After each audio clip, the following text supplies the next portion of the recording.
we have Sister Maria, who just actually signed on right now. But the floor is up to you now, Sister Maria.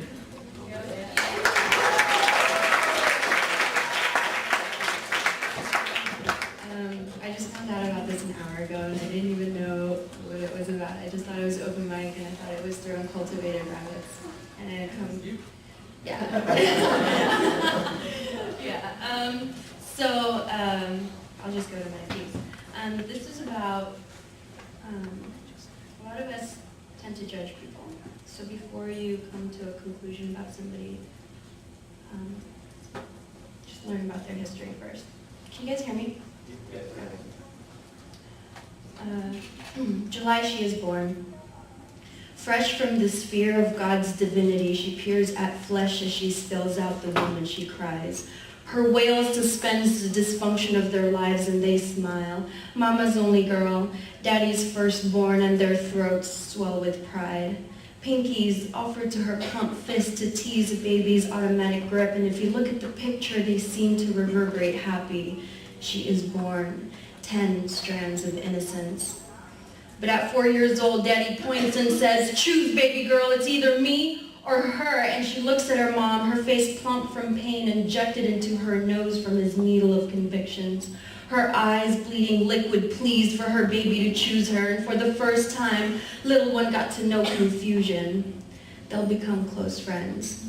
At 4, stripped 2, left with 8 strands of innocence. 6 years old, she is fresh from the sphere of dreams as she opens her eyes and sees flesh. The TV screen pumping moans into her ears as she watches her mom's friend watching porn at the foot of her bed. In full view, she begins touching her own. Someone should be pissed that his ignorance caused this, but the walls of the room stay quiet as he slips next to her and says, "Quiet, baby girl, you are pretty, just like her." At 6, stripped 5, along with her clothes, left with 3 strands of innocence. 9, the day of captain tryouts, her best friend pulls her and says, "David's been shot." 12, he beats her. 15, she says, "No, I want to wait for marriage," as he thrusts himself in her. 20, "Your brother is dead," he says, and now she's frantic, scrounging for what's left of her innocence, but she's at negative. Who will make it up to her? Who will bring back what she's lost as she sits with lonely as her only company? So by 25, it's no wonder she seeks love in one else, comfort in the nook of strangers, lust for her flesh as she wanders lost in the purple of her bruises. Slut is the name that she rightfully gained because love is easy when it's only one night. Where will she be by 30? So don't judge. Yes, she's an adult with the freedom to choose, but some days, some people are caged by instances that are caused by the losses of the strands of our innocence.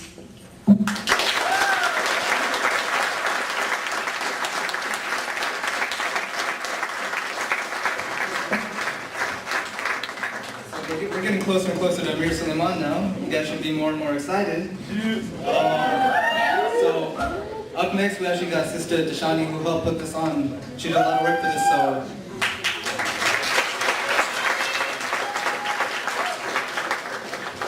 Hello. Okay, my piece is kind of short, but this is mostly when I grew up in Sri Lanka, but it's kind of towards everyone and every different types of oppression that's going on in this world. So yeah. And it's called Imagine. Okay. A world with peace. Is it really beyond belief? Imagine peace where a child is a man, not by the rifle in his hand, but by the belief that captures the knowledge to live in a world with the language of racial harmony, not racial animosity. I'm not a believe in fearing, but with all the bloodshed around me, that's all I'm feeling. As my heart's beating for another day, hour, second to live. Because the ignorant one said, heaven is the only place of peace. So he explodes and takes million others' lives. But the truth is, peace is found within. As he needs to find himself again, and nothing can save him from himself, not even the valid proof of the existence of God. Imagine where I can be seen, not for the color of my skin, rather the intellect and positivity that I carry within me. Imagine. Imagine the spread of love and harmony were engraved in the sky, and every time you look up, you just put on a smile. Imagine. Imagine we're one. One people, one life, one soul, one struggle, one world. Sorry. So for you to imagine, all I gotta say is one word. Imagine to have another day to where living was not a token, a place where my dreams have been sealed in a jar so they won't be broken. So take these words that I've spoken and embrace the world as if it was possible. Because the truth is, imagining peace has never been so beautiful. If the only way of imagining peace is for the world to catch amnesia and forget about all this evil and discrimination, I guess we're just going to have to use our imagination. Thank you.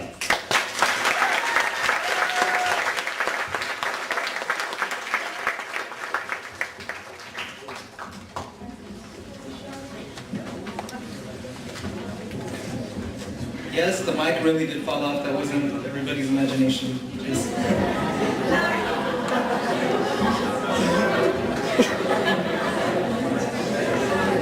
Okay, so up next we actually have someone else from MSU performing, Sister Amina Jalal.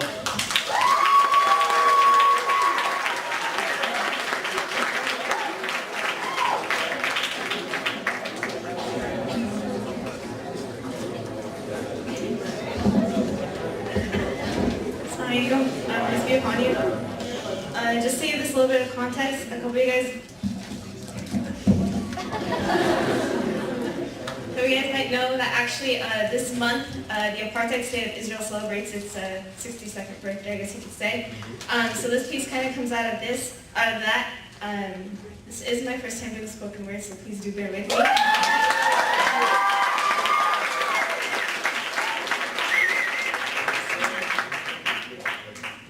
Today, you blow out another candle, showing the whole world what you've been able to handle, celebrating your so-called democracy, though your words are coated with hypocrisy. But this day isn't significant just for you. Each day marks a chapter in my book, too. My story starts on your first birthday, and that was the last time my great-grandfather had something to say. He was forced off his land and made to flee, with no one but God to hear his plea. He was made to wander through the deserts and live a life worse than a peasant's. He didn't know where his family went and spent the nights alone in a refugee tent. And then came a time where he couldn't take it anymore, so he just collapsed on the floor. And then came your year 20, a year we remember quite clearly. My grandmother had found a temporary home in a place they've never known, living in a camp where people would tell how a roof and clean water exist only in fairy tale. And then there was that day, with a sight to be seen. My mother as a child on her knees, and all you can hear is her screams. She screamed as she sat and watched her father and uncle, brother and cousin get beaten and dragged to some unknown prison.